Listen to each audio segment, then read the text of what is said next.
Fındıq Azərbaycanda dəyərli və ixrac potensialı yüksək olan məhsullardandır. Lakin təhlükəsizliyi təmin etmədən keyfiyyətli məhsul istehsal etmək mümkün deyil. Xüsusilə aflatoksin kimi zəhərli maddələrin fındıqda əmələ gəlməsi insan sağlamlığı üçün ciddi risklər yaradır. Aflatoksin məhsulunun düzgün qurudulmaması, saxlanılmaması və təmizliyə riayət edilməməsi nəticəsində yaranır.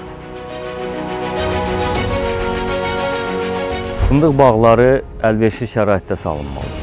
Məhsul vaxtında yığılmalı və xüsusi qaydalarla qurudulmalıdır. Bu tələblərə əməl etmədən ixrac etdiyimiz məhsulun xarici bazarda qəbul olunması mümkünsüzdür. Keyfiyyətli və təhlükəsiz fındıq həm istehlakçının sağlamlığını qoruyur, həm də ölkəmizin qida məhsulları bazarında nüfuzunu artırır. Fındıq yalnız iqtisadi gəlir deyil, ölkəmizin qlobal miqyasda keyfiyyətli simvoludur. Qida təhlükəsizliyinə nəzarət tək dövlətin deyil, hər kəsin işidir. Gəlin təhlükəsiz qida ilə sağlam gələcəyə birlikdə addımlayaq.